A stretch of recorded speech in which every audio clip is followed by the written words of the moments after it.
नंतर गावखेड्यांच्या बातम्यांचा आपण आढावा घेऊया माझं गाव माझा जिल्ह्यामधून।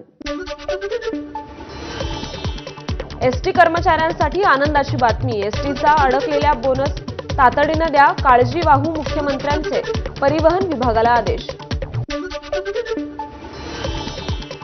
15 राज्यांना आपत्ती व्यवस्थापनासाठी केंद्राकडून 1000 कोटींचा निधी, महाराष्ट्रासाठी 100 कोटी रुपयांची तरतूद, भूस्खलन पूर व्यवस्थापनासाठी निधी।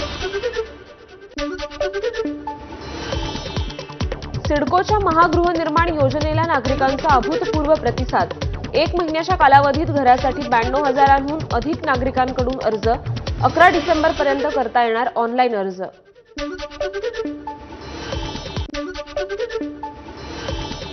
एकनाथ शिंदे पुन्हा मुख्यमंत्री व्हावेत यासाठी त्यांच्या पत्नी लता शिंदेंचं त्र्यंबकेश्वराला साकडं। लता शिंदेंकडून त्र्यंबकेश्वराची पूजा करत अभिषेक। एकनाथ शिंदे मुख्यमंत्री व्हावेत यासाठी शिवसेना महिला पदाधिकाऱ्यांकडून तुळजाभवानीला साकडं। सोलापूर आणि धाराशिव जिल्ह्यातील शिवसेना महिला पदाधिकाऱ्यांचा यात समावेश। भाजप आमदार रवींद्र चव्हाण यांनी मालवणच्या म्हसुरे गावातील भराडी देवीचं दर्शन घेतलं। निवडून यावं यासाठी भराडी देवीला रवींद्र चव्हाण यांनी केलेला नवस फेडला। नंदुरबारमध्ये भाजपकडून बॅनरबाजी। लाडक्या बहिणींचे लाडके मुख्यमंत्री देवाभाऊ अशा आशयाचे बॅनर्स।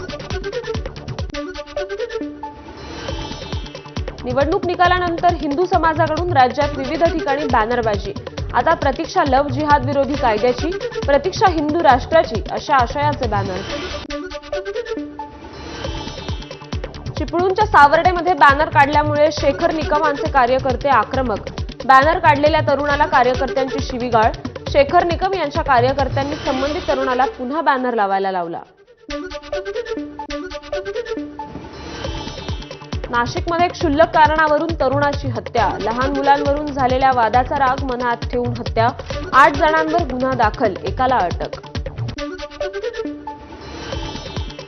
नवी मुंबईच्या बेलापूरमधील पारसिक हिल जंगलात 22 वर्षीय मुलाची गळफास घेऊन आत्महत्या। सदरचा तरुण दारावे गावात राहायला होता अशी माहिती।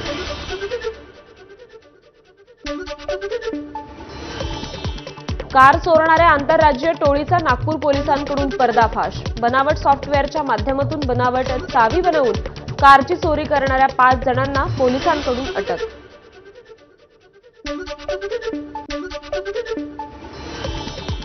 पालघर, डहाणू, विक्रमगड परिसरातून कमी रॉयल्टी घेऊन अवैध माती उत्खनन। या विरोधात मनोर, दहिसर परिसरातील नागरिकांचं रस्त्यावर उतरत आंदोलन। भिवंडी शहर आणि ग्रामीण भागात भूकंपाचे सौम्य झटके। सरवलीपाडा, टेमघरपाडा, सोनाळे, भादवड गावात 2 ते 3 सेकंद भूकंपाचे सौम्य झटके जाणवले।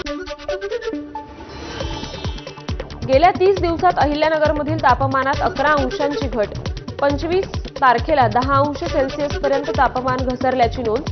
उत्तरेकडून वाहणाऱ्या वाऱ्यांमुळे आठवडाभरापासून थंडीचा कडाका वाढला। परतीच्या पावसाचा फटका बसल्यानं कांद्याच्या दरात वाढ। धुळे कृषी उत्पन्न बाजार समितीत 60 रुपये किलो दरानं कांद्याची विक्री, तर लसूण तब्बल 500 रुपये किलोने। वाशिम बाजार समितीत उच्च प्रतीच्या सोयाबीनला उच्चांकी दर।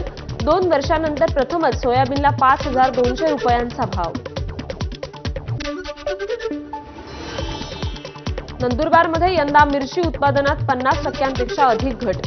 आतापर्यंत केवळ 35,000 क्विंटल लाल मिरचीची खरेदी।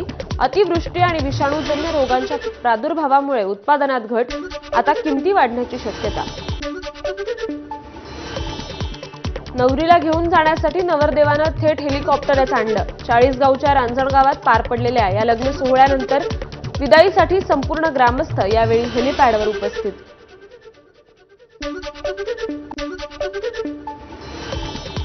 नागपूरच्या कामठी तालुक्यात एका रिक्षाची उभ्या असलेल्या क्रेनला धडक। अपघातात 2 महिलांचा मृत्यू, तर 5 महिला गंभीर जखमी।